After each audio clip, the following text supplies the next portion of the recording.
What's up, everybody? Welcome back to Built for Life. I'm Joel. If this is your first time joining us, welcome. On this channel, we work out of my two-car garage and do all sorts of projects with my CNC, laser engraver, welding, just in general, have fun making things. And today, we're going to get back to kind of where this channel started. It started off with me wanting to turn my two-car garage into a workable space, something I could use as a shop, and what's behind you, a gym. And that started with organization. I built a huge three-tiered cabinet to put all my stuff in. Well, that is, it's a great option, and they are slam full. And the bad thing is with bulk cabinets is everything's just kind of thrown in there, and it kind of takes a while to um, find stuff, get stuff out of it. Well, this wall behind me is completely underutilized. So that's what we're working on today. We're going to take this wall right here from this socket up, and we're going to turn it into a French cleat wall. We're going to do it the easy way. I'm going to tell you the measurements, the easiest way to cut it, and the easiest way to figure it. And we're going to put it all together and organize this whole wall, and also tackle, hopefully, tackle an issue that with my dust collection and make a more permanent solution for this guy, because I think this one is kind of in the way of our French cleat wall. So stick around and let's get to cutting. All right, so the plan for this whole wall is to do it in panels. Two panels made out of this half-inch sheet of plywood with 3/4 inch cleats on it. I'm setting up this shop because I'm planning on painting them, but the footage of me spreading paint around decided that it didn't want to work. But you guys probably didn't want to see me spreading on some paint anyway. So moving on. I'm setting up this sawhorse and table essentially so that I can break down the 3/4 inch plywood that I'm using as cleats. And if you're sitting there going, wow, what are these sawhorses that I just saw him popping out? That was pretty much my reaction to when I first saw them. And if you're interested, there's a link in the description. I don't want to sound like a commercial for these guys. I did a short not too long ago, but long story short, they're pretty awesome. So this is the 3/4 inch birch plywood that I am going to break down into the strips, the cleats to go on those panels. I got a little lucky. I found this birch plywood damaged. It was stained with water, so I got it at a discount. So anytime you're at a big box store, make sure you look around up front for pallets of wood or anything that has some sort of damage. This damage is negligible. It's not going to matter, not going to affect these cleats, and you get some pretty good discounts. I'm using my track saw to break these sheets down as opposed to putting it through the table saw, because manipulating a 4x4 sheet of plywood is not ideal on a table saw by yourself. And one of the best things about uh, a track saw is the dust collection, but really only when you use it. So I just showed that right there, that it just sprays sawdust everywhere, and now dust collection is the feature that I look for on almost every tool I buy. I do have to figure out something about this dust collection hose setup though, because that setup right there is not ideal. Now, if you're looking for all the measurements for this French cleat wall, here they come. Those strips are broken down into a little over 5 inches. I'll take those strips that are a little over 5 inches and I'll break them down onto the table saw and parallel them up and get them exactly 5 inches. So after I break down these really cool sawhorses and whip out the table saw, they'll get cut down square 5 inches, and then I'll set my table saw to 2 inches and then angle the blade to 45 degrees and cut those 5-inch strips into 2 3/4 inch with a 45 on them.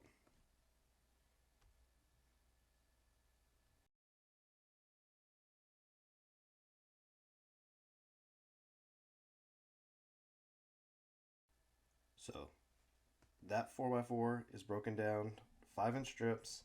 Those 5-inch strips are then cut in half on a 45-degree angle to give you 2 3/4 on the long side and 2 inches on the short side. And those will become your cleats.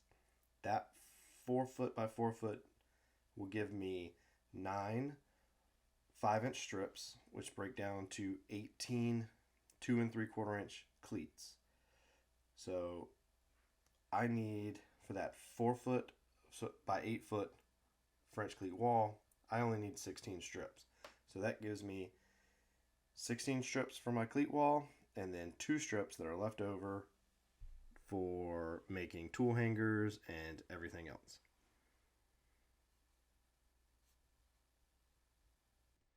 So here are the 1/2 inch plywood panels that I was trying to show myself painting earlier.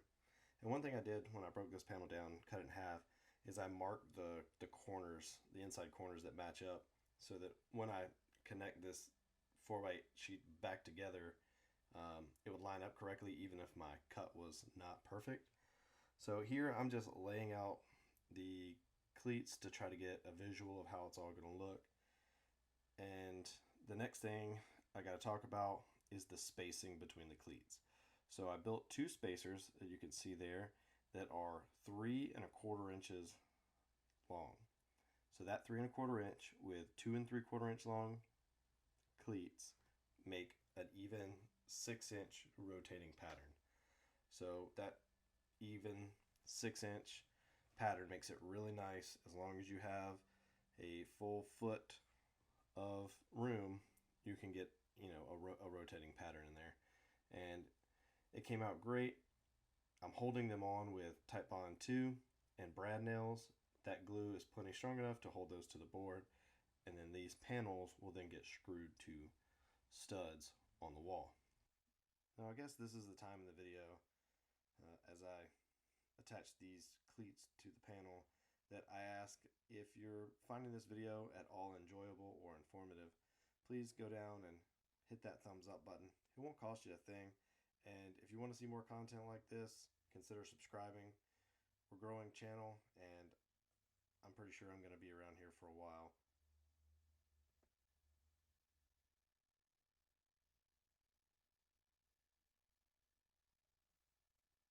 Now, one thing when you're putting this panel together, yes, that spacer is great for lining everything up, but you really want to go back and check yourself with a tape measure and pull the ends of those, edges of those.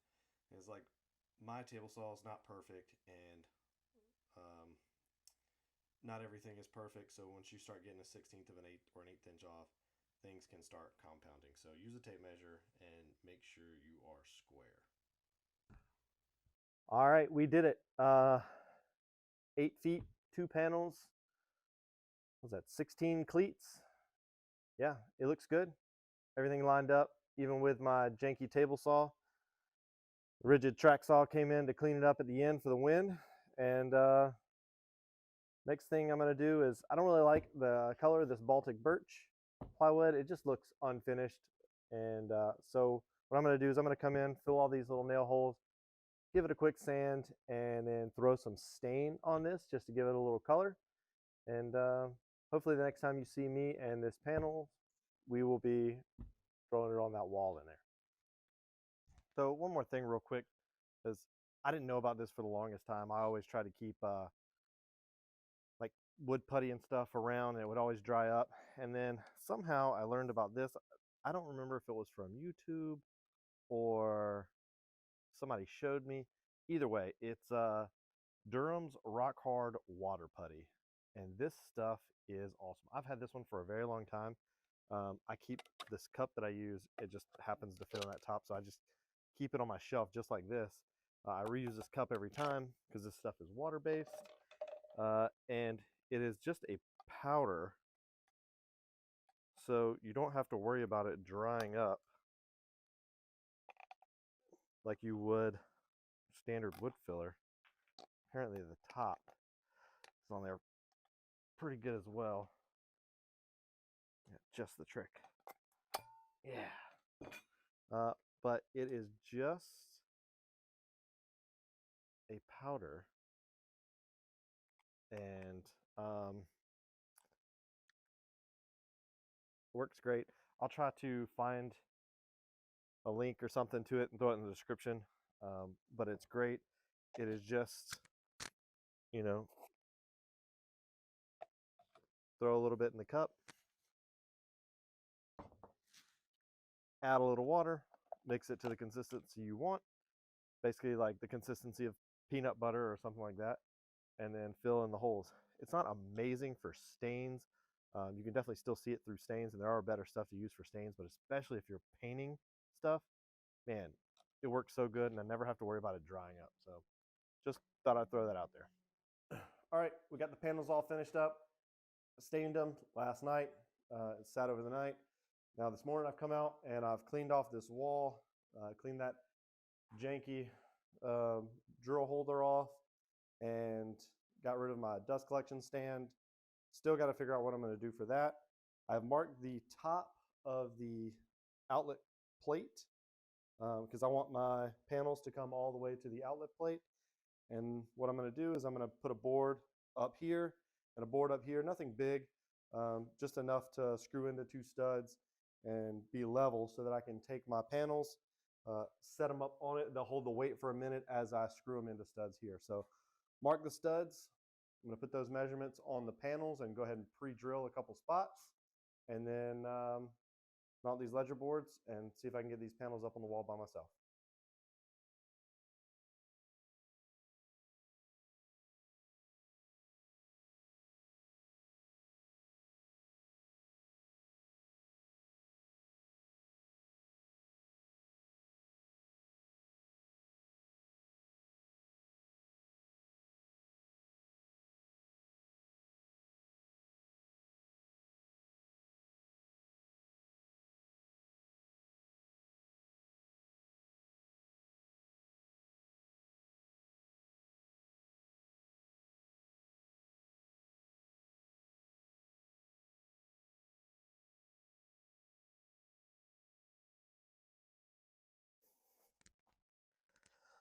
Okay, yes, that is my freshly completed panel.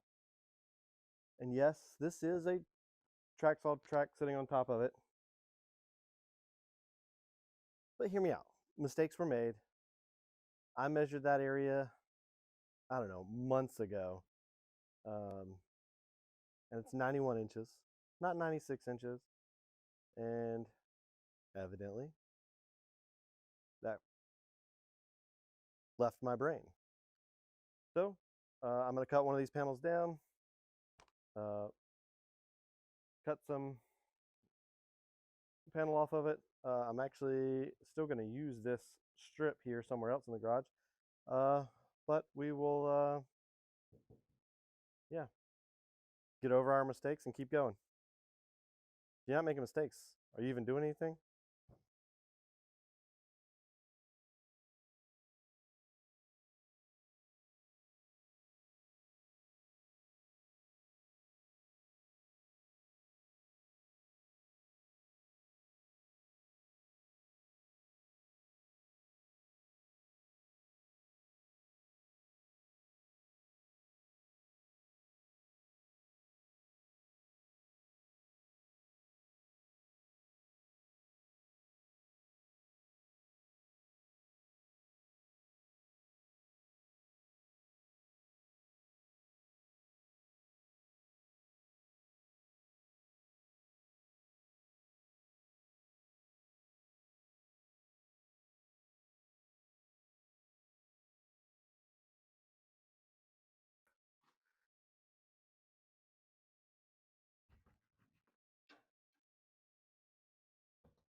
All right.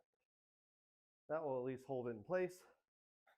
Now we'll countersink, and I want to get there on the ladder and push from that top. And then I'll countersink, put these holes in these screws in the bottom, and then I'll eventually come back along and probably put this black paint over the screws just to hide them a little bit better. And yeah, things gonna look nice. I really like these lasers. Laser beams.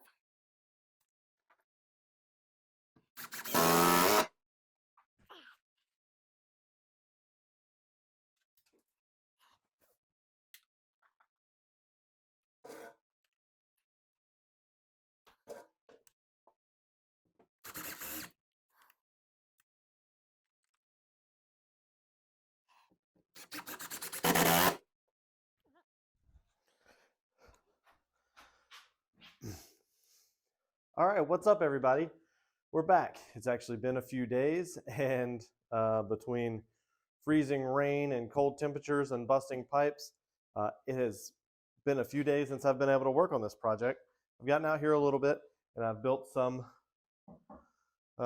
hangers for my charging station, even this battery vacuum right here, handheld vacuum. And now it's time to talk about how all this stuff works. Hopefully the building of this board was kind of quick and you got all the numbers you want, and now why would you do this? So the reason I'm doing this is I have a small space. There are lots of things that I want to access quickly and I use on a regular basis, especially for the CNC. And I want to be able to get to them quickly and not be stuck in a cabinet or something like that. So it's basically accessible organization that uses the whole wall instead of, you know, putting cabinets here and taking up floor space and stuff like that. You're just putting it up on the wall. Now this would work whether you're doing a wood shop or it's just a standard garage and you want to store weed eaters and rakes. The way it all works is with that 45-degree angle pointed away from the wall, you then build a shelf that has the opposite 45-degree angle in there, and it just goes in and marries into that 45 that's pointed out. It's very strong. It's been used for many years. I think I saw on one YouTube channel that they say French cleats got its name from French privateers. That's how they would set up their ships. I don't know. All I know is it works good. And then it really opens up the options of things that you can build and what you can put on there. Like this was just a drill caddy that I've had for quite a while, and I just threw a 45 on the back of it and it's ready to go. Now, you can get very creative, especially with 3D printing. So for instance, this battery powered vacuum is sitting on a tool holder that engages into the battery area where the battery would go. And now I don't have a 3D printer, but I do have friends, and Dr. Justice, the mad scientist of 3D printing, was nice enough to help me out with this. I've got tool holders as well as battery holders that will mount on the wall, and I can just slide my battery right in it and pull it off. It's perfect. And Amazon is full. You can buy these on Etsy. Just look for, you know, mine's a rigid, so I looked for rigid battery holder and rigid tool holder. I got the files for free off of Printables and sent it to Dr. Justice, and he took care of it for me. But there's so many options. This tool holder here is going to be for my palm router. So I'll make a setup so I'll just be able to slide my palm router on there and just pull it right off. So many options, even all over Amazon. for instance, these magnetic strips here.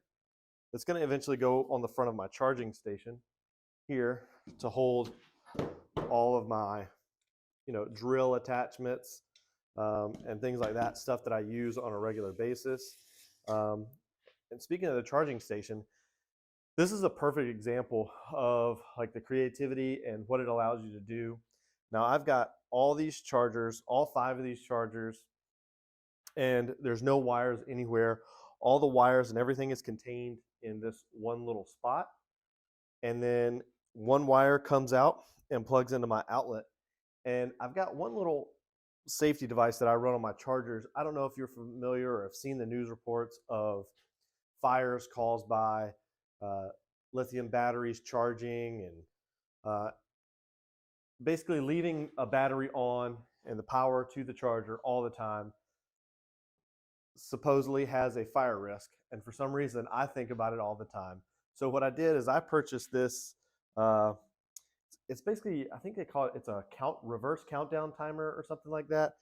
Basically, it gives me the ability to push a button, and now there's power going to my chargers for 4 hours and 4 hours only, or 15 minutes, or it's completely programmable. That thing's awesome. I'll leave the link to that in the description because I kind of think it's something that, most people don't know about, and it is really a cool safety device, especially if you're running a lot of chargers and you try to leave your stuff on. Like this flashlight, unless I'm using it, it's always on this charger. That's just where it lives. So I don't want it just pumping power into it 24/7. So then the next thing is just figuring out what you want on the wall. Obviously, my drill and batteries and chargers are going to go up there. I use them all the time.